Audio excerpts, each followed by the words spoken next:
ज़्यादातर हम home makers या हाउसवाइफ जो होती हैं कुछ उदास, परेशान या चिड़चिड़ी सी रहती हैं और इसी उदासी, मायूसी, परेशानी की वजह से डिप्रेशन और स्ट्रेस का शिकार हो जाती हैं। और फिर डिप्रेशन, स्ट्रेस की वजह से वो ओवर थिंकिंग करती हैं और उससे उनकी मेंटल हेल्थ पर ना काफ़ी इफ़ेक्ट होता है। तो आज के व्लॉग में कुछ बेसिक से पॉइंट शेयर कर रही हूँ जिनकी वजह से ख़वातीन उदास, परेशान रहती हैं और काफ़ी होम मेकर्स मेरी बात से रिलेट करेंगी कि उनके साथ भी ऐसा होता होगा। तो जिस किसी को भी ऐसा लगता है वो मुझे कमेंट करके बताए कि मैं ठीक कह रही हूँ। तो शुरू करते हैं आज का blog. Let's get started. Hello everyone, अस्सलाम वालेकुम। मैं हूँ home maker Ruhi and welcome back to my channel. उम्मीद करती हूँ मेरी किचन क्वींस बढ़िया होंगी, मज़े में होंगी, मेरी झांसी की रानियाँ अपनी अपनी लाइफ में मज़े कर रही होंगी और अल्हम्दुलिल्लाह मैं भी ठीक ठाक हूँ। टॉपिक शुरू करने से पहले मैं आपको यहाँ का सीन समझा देती हूँ कि मैं भी अपने कपड़े प्रेस कर रही हूँ। फिर उसके बाद मैं खाना वाना बनाऊँगी, घर के थोड़े बहुत काम करूँगी और फिर शावर वगैरह लेके मैं अपने टॉपिक को आपके साथ शेयर करूँगी। तो आज मैं आपके साथ एक भरमा बैंगन की मज़ेदार सी रेसिपी भी शेयर करूँगी जिसे आप देखते देखते आसानी से समझ जाएंगे। और अगर आपको कुछ पूछना हो तो मुझे कॉमेंट सेक्शन में बताइएगा, मैं आपके साथ उसे शेयर करूँगी। होता है ना कि कभी कभी हम अपनी ज़िंदगी से बड़े मायूस होते हैं, हमें कुछ भी नहीं अच्छा लग रहा होता है, बस एक लेज़ीनेस सी होती है, कुछ काम करने का दिल नहीं चाहता, एक खालीपन सा, अनहैप्पी, अकेलापन की कैफियत होती है। तो ऐसा क्यों होता है? तो चलिए जानते हैं। उम्मीद करती हूँ कि आज की ना ये वीडियो देखने के बाद आप काफ़ी हद तक उदासी, डिप्रेशन, स्ट्रेस फ्री लाइफ को जीने की कोशिश करेंगे और ख़ुशी की तरफ पहल करेंगे। देखिए, बहुत से इमोशंस हमारी लाइफ का हिस्सा होते हैं, जैसे कि खुशी, गम, मोहब्बत, उदासी, मायूसी, दर्द वगैरह।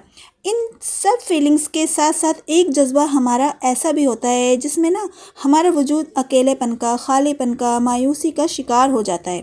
और ऐसी हालत में हम रोज़मर्रा के काम बिल्कुल भी ना दिल से नहीं कर रहे होते, बिल्कुल ज़बरदस्ती कर रहे होते हैं। यानी कि बस घर के कामों का हमारा दिल नहीं लग रहा होता है, हमारा काम करने का दिल नहीं चाह रहा होता है बस, लेकिन ये हमारी ज़िम्मेदारी होती है क्योंकि ज़रूरी होता है। तो बस इस वजह से हम ये सब कर रहे होते हैं क्योंकि हम पर तो मायूसी सवार होती है। घर में किसी से कोई छोटा मोटा झगड़ा हो गया हो या किसी से कुछ कहा सुनी हो गई हो या कुछ ऐसा हो गया हो जो हमें अच्छा ना लगा हो जाती है ना बहुत से घरों में ऐसी बातें। बहुत से घरों में क्या, सभी घरों में ऐसी बातें होती ही रहती हैं कि छोटी मोटी कुछ ना कुछ कहा सुनी वगैरह चलती ही रहती है। एक तो ये भी वजह हो जाती है हमारी मायूसी की। और कभी कभी होता है ना कि हम खुद को दूसरों की नज़र से देखने लगते हैं। मतलब कि अगर किसी ने हमें कह दिया कि ये सूट या फला चीज़ हम पर अच्छी नहीं लग रही है, हो जाता है ना अक्सर कि हम कोई अच्छा सा सूट पहन रहे होते हैं, कोई चीज़ बड़े शौक से हमने ली होती है, पहनी होती है, लेकिन एकदम से कोई ना सामने वाला देखता है और कह देता है कि जी ये चीज़ तुम पर अच्छी नहीं लग रही है या ये कलर तुम पर नहीं अच्छा लग रहा होता है ना। तो बस फिर क्या करते हैं, हम भी खुद को इसी तरह देखते हैं कि हाँ हम पर ना ये चीज़ अच्छी नहीं लग रही, सूट नहीं कर रही, जबकि हमने ना वो बड़े दिल से ख़रीदी होती है ना। दूसरों के कहते ही हमारे दिल से ना वो झट उतर जाती है। ये गलती हम खुद कर रहे होते हैं कि हम उसकी पसंद से खुद की पसंद को ना कंपेयर करते हैं या उसके साथ खुद को कंपेयर करते हैं, है ना। और ऐसा करने से हम खुद को ही मायूसी की तरफ ले जा रहे होते हैं। ज़्यादातर तो औरतें ना सोचती हैं कि वो कितनी अमीर हैं, उनके पास तो ये भी है वो भी है, उनकी लाइफ में कितनी पुरसुकून ज़िंदगी है, मतलब वो कितने अच्छे से जी रही हैं, उनकी लाइफ कितनी ईजी है, कितनी अच्छी है।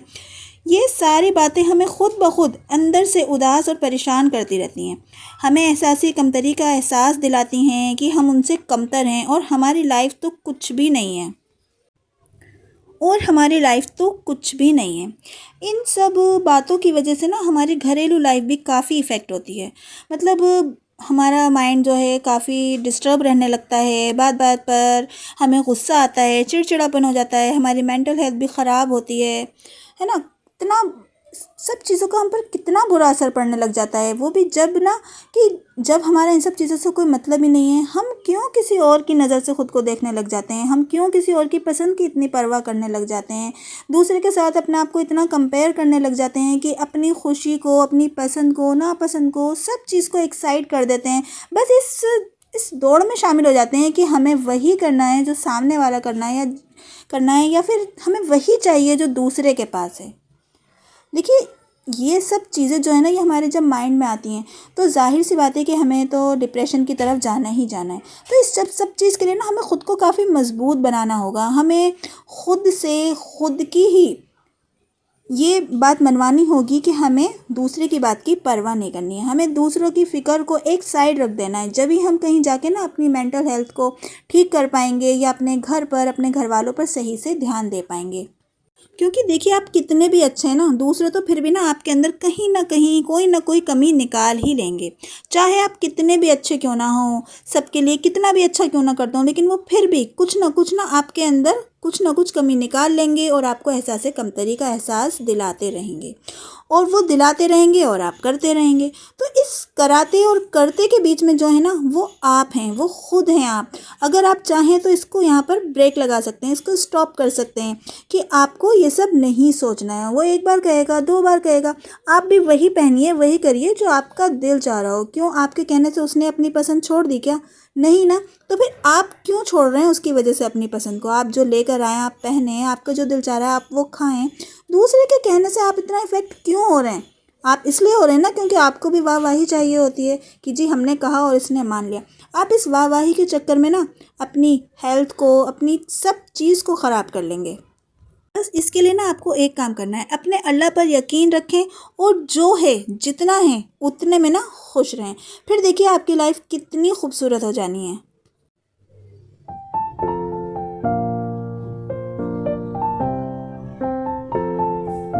अच्छा जी, इसका नेक्स्ट पॉइंट ये है कि ना, ये तो आपने भी महसूस किया होगा कि जब भी हम उदास हों, परेशान हों, तो ना अपना ध्यान बटाने के लिए सोशल मीडिया का सहारा लेते हैं। मतलब हम ये चाहते हैं कि किसी तरह हमारा ध्यान कहीं लग जाए, बढ़ जाए, जिससे कि हमारा माइंड थोड़ा रिलैक्स हो जाए और जो भी बात हमारे माइंड में चल रही है वो थोड़ा हम भूल जाएं, है ना। जैसे कि हम इंस्टाग्राम चला लेंगे, फेसबुक चलाएंगे, या फिर हम स्टेटस वगैरह देखेंगे, लगाएंगे, रील्स देख लेंगे, शॉर्ट्स देख लेंगे, है ना। तो हम सोचते हैं कि ये सब देख के ना हम काफ़ी हद तक रिलैक्स फील करेंगे।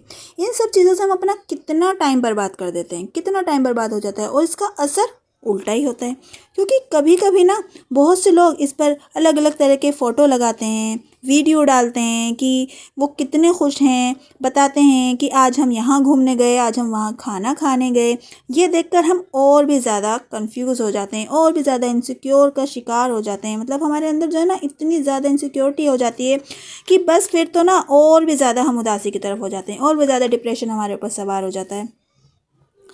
हमारे अलावा दुनिया में सभी खुश हैं, हमें ऐसा लगने लग जाता है कि बस जी एक हम ही रह गए ऐसे बेकार परेशान, और सब तो कहाँ कहाँ घूम रहे हैं, कहाँ कहाँ जा रहे हैं, बढ़िया बढ़िया फ़ोटो खिंचवा रहे हैं, स्टेटस डाल रहे हैं, मौज कर रहे हैं, मस्ती कर रहे हैं। जबकि इसकी भी पीछे ना सच्चाई कुछ और ही होती है। वो भी सिर्फ दिखावा कर रहे होते हैं, दुनिया को दिखा रहे होते हैं। इसमें इतनी सच्चाई नहीं होती जितना वो लोग दिखा रहे होते हैं। किसी ने स्टेटस तो डाल दिया बढ़िया से लगा के कि जी आज हम यहाँ घूमने गए, ऐसे गए, वैसे गए, लेकिन इसके पीछे की सच्चाई क्या है? ज़रूरी तो नहीं वो अभी गए, कब गए थे कुछ नहीं पता, और किस तरह गए थे, कैसे गए थे, ये उनकी लाइफ का हिस्सा है ना। उन सब चीज़ों को देख के हम क्यों उदास हों, हम क्यों परेशान हों, हम क्यों सोचें इन सब चीज़ों को कि भाई ये वहाँ गए या हम नहीं गए, है ना। तो इन सब चीज़ों का ना कभी कभी हमारे मूड पर और भी ज़्यादा उल्टा असर हो जाता है, और भी ज़्यादा डिप्रेशन में चले जाते हैं, और भी ज़्यादा स्ट्रेस हो जाता है हमारे ऊपर, और भी ज़्यादा जो है ना हम, मतलब बस एक अजीब सी कैफियत हमारे ऊपर तारी हो जाती है। तो जी बस इन सब चीज़ों से बचा करें, और जहाँ तक हो सके ना इन सब चीज़ों का यूज़ कम से कम किया करें, ठीक है।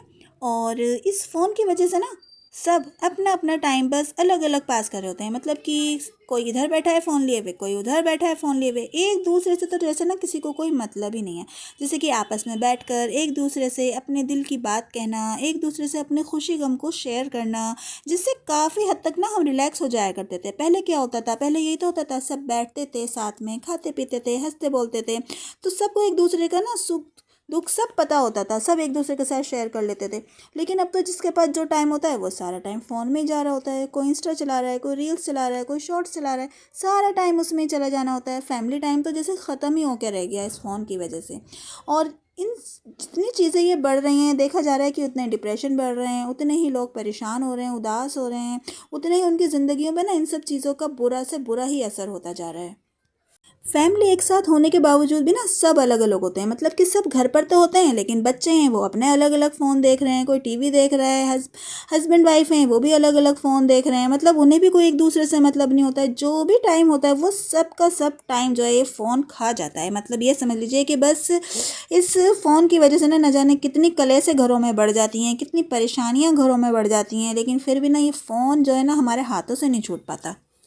तो प्लीज़ प्लीज़ मेरी रिक्वेस्ट है कि जहाँ तक भी हो सके ना इन सब चीज़ों का यूज़ बहुत कम क्या करें, बस अपनी ज़रूरत के हिसाब से क्या करें, और जितना भी आपको एक्स्ट्रा टाइम मिले अपने काम से अपनी चीज़ों से बचा के जो भी टाइम मिले वो अपनी फैमिली में, अपने बच्चों को, अपने घर को उनको दिया करें, ताकि आप अपने फैमिली के करीब हो सकें और फैमिली वाले आपके करीब हो सकें। और फिर आपको इतना स्ट्रेस भी नहीं होगा जब आप उनसे बातचीत करते रहेंगे, है ना, उनसे अपना हाल दिल बयान करते रहेंगे, वो आपसे कहेंगे आप उनसे, तो काफ़ी हद तक ना ये डिप्रेशन की परेशानी दूर हो जाएगी। तो बस जी फटाफट से झांसी की रानियों बता दो कौन कौन इस बात से रिलेट करता है, किस किस के यहाँ फ़ोन सब लेकर बैठे रहते हैं और आपको बुरा लग रहा होता है कि आपको टाइम नहीं मिल रहा, सारा का सारा टाइम तो फ़ोन में ही जा रहा है सबका। अच्छा, जिसका अगला पॉइंट ये है कि जब भी ना हम कोई सेलिब्रिटी देखते हैं या कोई सीरियल देख रहे होते हैं, है ना, और कोई उसमें अच्छा लगता है तो हम कैसे कहते हैं, हाय ये कितनी खूबसूरत है, कितनी अच्छी लग रही है, इसने खुद को कितना मेंटेन करके रखा हुआ है ना। हम तो ऐसे नहीं दिखते। आप ये भूल जाती हैं कि खुद को वो मेंटेन करके रखते हैं, ये उनका प्रोफेशन है, उनका ये काम है, उन्हें ये करना ही होगा क्योंकि ये सब उनके काम का हिस्सा है। और अगर यही सब करने पर हम उतर उतर जाएं, आई मीन हम भी यही सब करने बैठ जाएं, पूरा पूरा दिन पार्लर में तबाह कर दें, है ना, खुद को मेंटेन करने के लिए पूरे पूरे दिन बस अपना ही ध्यान रखते रहें, तो फिर हमारे घर का क्या होगा, हमारे बच्चों का क्या होगा, हमारे घर वालों का, फैमिली का, उन सब का क्या होगा। हम इतना टाइम तो खुद को नहीं दे सकते ना। हमें खुद को टाइम देना है लेकिन इतना नहीं दे सकते ना जितना ये सेलिब्रिटी वगैरह देते हैं खुद को, क्योंकि इनका तो काम ये है ना, तो खूबसूरत दिखना ही है, नहीं भी है तो भी बन के दिखाना ही है। और अगर हम भी खुद पर इतना ध्यान देने लगें तो उनसे कहीं ज़्यादा बेटर लगेंगे, उनसे कहीं ज़्यादा अच्छे लगेंगे। आप इस चीज़ को लेकर एहसास कमतरी ना हुआ करें कि वो अच्छे हैं और आप अच्छे नहीं हैं। आपके अंदर, खुद के अंदर इतने सारे टैलेंट हैं जो उनके अंदर हो ही नहीं सकते। एक घर संभालना, और एक घर संभालने में जानते हैं आप कितनी सारी जिम्मेदारियां आती हैं और कितनी सारी जिम्मेदारियों को हम एक साथ निभाते भी हैं। तो ये कोई आसान काम तो नहीं है ना कि अपने घर में सबका दिल जीतना, अपने बच्चों का, अपने शोहर का, अपने फैमिली का, उन सबका दिल जीत लेना भी कोई आसान काम है क्या? उसे करने में भी तो कितनी मेहनत लग रही होती है ना। तो बस आप ये चीज़ सोचा करें कि आपने कितना अच्छा काम करा, आपने कितने काम करें, और अपने आप को खुद शाबाशी दिया करें कि आपने कितने काम करे हैं। भाई किचन क्वींस हुई, होम मेकर्स हुई, ये क्यों खुद को किसी से कम समझती हैं? और वैसे भी भाई झांसी की रानियां तो हर मैदान में फ़तेह हासिल करती हैं, तो हमने भी हर मैदान में फ़तेह हासिल करनी है। तो जी बस आज ना मैंने बहुत ही आसान से लफ्ज़ों में आज के व्लॉग में ना आपको बहुत से पॉइंट समझाने की कोशिश की, और उम्मीद करती हूँ कि आप सब ने काफ़ी हद तक मेरी बातों से रिलेट भी किया होगा। और अगर आपको मेरी वीडियो थोड़ी सी भी इसके अंदर हेल्पफुल लगी हो, अपनी बातों से लेकर अपनी मतलब इन सब चीज़ों से कि हाँ हमारे साथ भी ऐसा होता है, उन सब चीज़ों को समझने में आपको आसानी हुई हो, तो बस वीडियो को फटाफट से लाइक कर दीजिएगा, शेयर कर दीजिएगा, और कमेंट तो मुझे ज़रूर कीजिएगा और मुझे बताइएगा कि आपको मेरा ब्लॉग कैसा लगा। आपको ज़रूर ज़रूर मुझे कमेंट करके बताना है। तो बस जी फटाफट से झांसी की रानी हो, चैनल पर नई हो तो सब्सक्राइब कर दो, लाइक कर दो, शेयर कर दो, और कमेंट तो आपको करना ही है। चाहे आप कुछ लिखें ना, एक फ्लावर भेज दें, कुछ भी कर दें, लेकिन प्लीज़ मुझे थोड़ा सा मोटिवेट करने के लिए कमेंट ज़रूर ज़रूर करें। तो बस जी चलती हूँ, दुआओं में याद रखिएगा।